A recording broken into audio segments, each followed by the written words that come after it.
साथियों नमस्कार। इस वक्त लाइव तस्वीरें देख पा रहे हैं प्रयागराज महाकुंभ से, और मैं आज मुलाकात कराऊंगा अपने देश के नागा साधुओं से और उनके दिनचर्या पे और उनके कल पे और उनके पीछे क्या रहस्य रहा कि नागा साधु बनना पड़ा। उस सारी कहानियों पर मेरी चर्चा होगी, तो बने रहिए मेरे हिंदुस्तान तक चैनल पे। आइए, ये महात्मा जी हैं, देख सकते हैं कि धूनी रनाए हुए हैं और तमाम जो कि अपने 33 करोड़ देवी देवताओं के साथ धूनी यहाँ पर रना कर बैठे हैं महाराज जी। तो दंडवत महाराज जी। ओम नमो नारायण। सबसे पहले तो मैं परिचय लूंगा कि आपका शुभ नाम क्या पड़ेगा। मेरा नाम मिथिलेश भारती है। मिथिलेश भारती जी हैं जी। चार मड़ी से। चार मड़ी से। महाराज जी, चार मड़ी कहाँ पड़ता है? जूना अखाड़ा, श्री पंत स्नान जूना अखाड़ा। जूना अखाड़ा। तो सबसे पहले मेरा सवाल रहेगा कि बचपन से ये वेशभूषा आपका बना है कि? जी नहीं, 12 साल के बाद संन्यास लिया। 12 साल के बाद। हाँ महाराज जी, पढ़ाई से भी कुछ रिलेटिव जुड़े हैं आप? जी। गुरुजी ने कुछ पढ़ाया, कुछ 7वीं 8वीं क्लास तक मैं पढ़ा, फिर इसके बाद गुरुजी ने पढ़ाया। 10वीं क्लास तक पढ़ा, फिर इसके बाद में पढ़ाई नहीं कराया। फिर इसके बाद गुरु की सेवा में लग गए। गुरुजी हमारे थोड़ा स्वस्थ हो गए, तो फिर उनकी सेवा हमने अच्छा समझा। हाँ, हमारा गुरुकुल आश्रम है काशी जी में।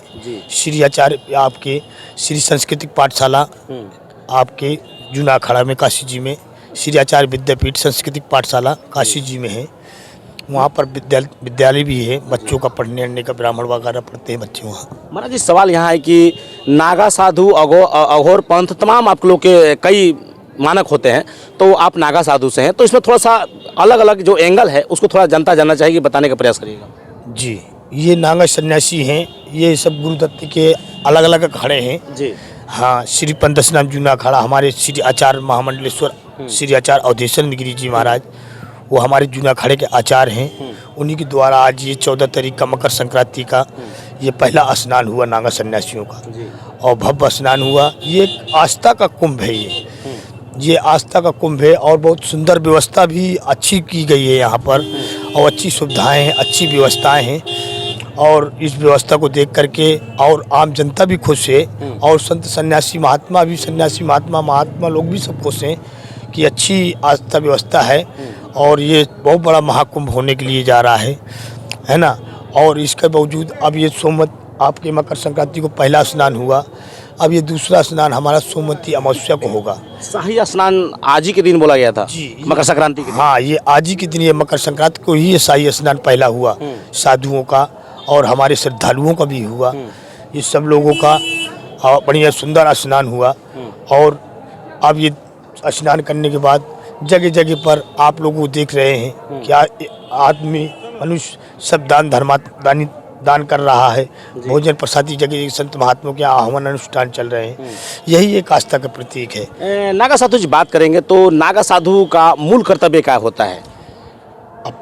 मूल कर्तव्य क्या? गुरु की सेवा करना, अपने गुरु के देवता की सेवा करना, मणि की सेवा करना, अपने ग्राम देवता की सेवा करना, ये सबसे बड़ा महत्व होता है। और आप लोगों में जो अघोर पंथ होते हैं और भी जो प्रक्रियाएं होते हैं, अलग अलग एंगल के होते हैं, वो किस अखाड़े से जुड़े होते हैं? वो कोई अखाड़े से जो जुड़े हुए संत महात्मा होते हैं, वो अखाड़े के महात्मा लोग, सन्यासी लोग अलग दिखते हैं। और जो अघोरी लोग होते हैं उनका पंथ अलग होता है। हर लोगों का अलग अलग पंथ है। सन्यासियों का पंथ अलग होता है, अघोरियों का पंथ अलग होता है, नाथों का पंथ अलग होता है। ये सब अलग अलग पंथ होते हैं, और लेकिन है सब एक ही, सब एक धर्म आस्था है। ये सत्य सनातन धर्म है, इसी को सत्य सनातन धर्म कहते हैं। अच्छा, सवाल यहाँ भी है, जनता भी जानना चाहेगी, नागा साधु को वस्त्र धारण करना क्या एक मतलब कहा जाए कि मानक से बाहर है? नहीं, नागा सन्यासी जो होता है वो वस्त्र भी धारण करता है, कहीं जाता है तो अपनी मर्यादा भी रखता है वो। बस उसके वस्त्र खाली सन्यासियों के नागा कुंभ में ही उनके उतरते हैं। और नागा सन्यासी और दूर दूर से आते हैं संत महात्मा, ये सब सन्यासी लोग।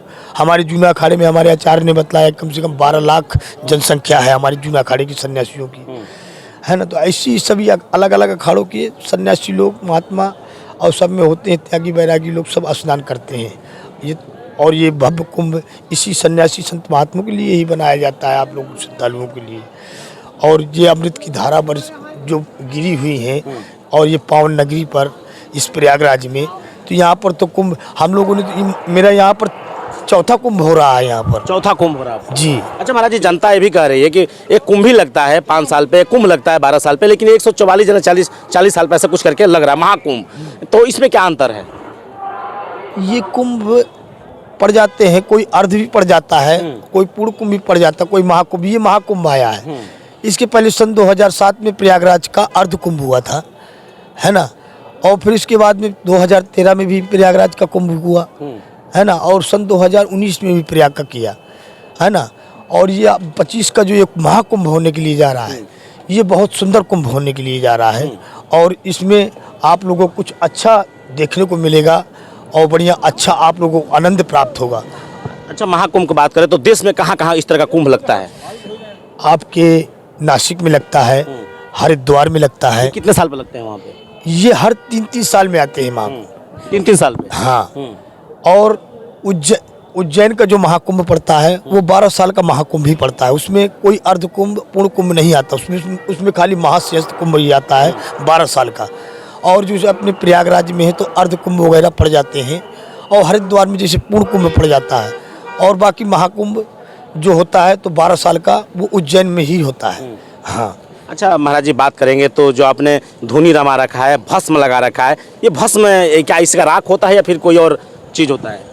नहीं, ये भस्म है, गुरुदत्त के दिया हुआ भस्म। और संतों का भस्म लगाने के लिए ये आता है, और ये भी इसको भी लगाया जाता है। धूनी हमारी माता है, और माता की रखौड़ी लगाना सन्यासी का बहुत बड़ा उसका बालक है धूनी का, उसको लगाता है। महाराज एक बड़ा सवाल होगा, इतनी ठंड पड़ रही है, सब लोग स्वेटर जर्सी पहने, हम लोग भी जैकेट पहने हुए हैं, क्या आप लोगों को ठंड महसूस होता है कि नहीं? ठंड तो महसूस होता है, लेकिन हल्का फुल्का सन्यासियों को भस्म आप लगाने। भी इंसान है, जरूर नागा साधु हैं, आप भी इंसान हैं, क्या आपको ठंड से कैसे परहेज कर पाते हैं? इतनी कड़ाकी ठंड में आप लोग वस्त्र नहीं धारण करते हैं? ये सब गुरुओं की कृपा है, गुरुदत्त की कृपा है, और सन्यासी साधु गुरुओं की कृपा होती है। उसके तपस्या, उसका ध्यान और उसका जो होती है तपनिधि, उसकी ही कारण, उसकी वो तपस्या के कारण उसको ठंड और वो उस चीज़ों को वो त्याग करता है।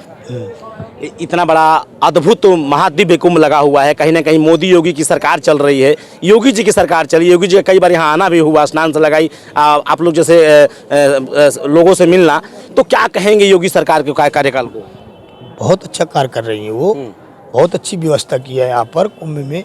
हर चीज़ की व्यवस्थाएं हैं, श्रद्धालुओं के लिए व्यवस्थाएं हैं, संतों के लिए व्यवस्थाएं हैं, और उन्होंने बहुत अच्छी व्यवस्था की है। योगी जी तो खुद वो एक सन्यासी हमारे महंत थे, वो अखाड़े के गोरखपुर हैं, तो खुद स्वयं महंत थे, तो खुद संतों की क्या, वो तो सब तो एक ये जो होने के लिए जा रहा है आस्था के ये महाकुंभ, उसमें तो उनका बहुत बड़ा योगदान है जी। हाँ, उनके लिए तो सराहना करती है, पूरा संत समाज सराहना करता है कि योगी जी ने बहुत अच्छी व्यवस्था की है। हमारी कुंभ में कई संतों से मेरी बात हुई, चाहे नागा साधु हो, गौर पंथ हो, कई लोगों से मुलाकात हुआ, यहाँ तक कि श्रद्धालुओं से बात हुई, तो कहीं ना कहीं लोगों का कहना है, संत को कहना है कि हिंदू राष्ट्र घोषित होना चाहिए। इस पर क्या आपका विचार बन रहा है? अवश्य होना चाहिए, जब सबकी राय है तो अवश्य होना चाहिए, हिंदू राष्ट्र घोषित होना चाहिए। ये हिंदुओं का देश है, सनातन की ये भूमि है हमारी है। और इस भूमि में अगर हिंदू नहीं रहेगा तो फिर कौन रहेगा? फिर हिंदू राष्ट्र होना ही चाहिए। तो हर देश अपने अपने देश को ऊपर ले जाने की कोशिश कर रहे हैं, उठा रहे हैं। हमारा देश भी ऊपर उठा हुआ है, हमारे मोदी जी, योगी जी की वजह से आज ये हमारा देश कितना ऊंचाइयों पे जा रहा है। क्या लग रहा है कि अगर सुबह में डबल इंजन की सरकार नहीं रहती योगी जी की, तो कांग्रेस की अगर होती तो इतना अच्छा व्यवस्था देखने को मिलता कि नहीं? कांग्रेस ने कुछ खास अच्छा नहीं किया है। हाँ, कुछ खास जो कांग्रेस ने अच्छा नहीं किया है। मोदी जी के आने से ही मेरे ख्याल से देश का सुधार हुआ है थोड़ा। हाँ, और देश में बदलाव हुआ है, देश हमारा आगे बढ़ा है। हाँ, इससे पहले बाबा देखा जाए तो अखिलेश यादव की सरकार में भी कुंभ लगा है, उससे और इसमें कितना भिन्नता है? अखिलेश यादव की सरकार में कुछ खास नहीं हुआ। हाँ, जो आज योगी जी की सरकार में, उनके कार्यकाल में जो आज हो रहा है, बहुत अच्छा कार्य हो रहा है। धीरेन्द्र शास्त्री बहुत बड़ा एक काफिला निकाले थे, हिंदू राष्ट्र को कायम करा रहे, मतलब हिंदू राष्ट्र होना चाहिए, बहुत बड़ा एक रैली शो उनका चल रहा था, रोड शो चल रहा था, कार्यक्रम चल रहा था, उनके लिए क्या कहेंगे, इतनी बड़ी आवाज़ उठा रहे थे? धीरेन्द्र शास्त्री भी हमारे बागेश्वर धाम के महंत थे जी। आज सन्यासी गुरु के शिष्य हैं वो, बहुत अच्छा, वो उनका भी बहुत अच्छा हमारा कार्य लगा, वो भी अच्छा कार्य कर रहे हैं। और हमारे धीरेन्द्र शास्त्री जी भी बहुत, वो तो हनुमान जी के भक्त हैं, और जो बालाजी का भक्त होता है और हनुमान जी सरकार का भक्त होता है तो उसका तो जानते हैं कि कोई दुश्मन क्या शैतान भी वाला उसका कुछ नहीं कर सकता। जो हनुमान जी का भक्त होता है, संकट कटे मिटे सब पीरा, जो सुमरे हनुमत बलवीर, हर संकट कट जाता है उनका सुमरन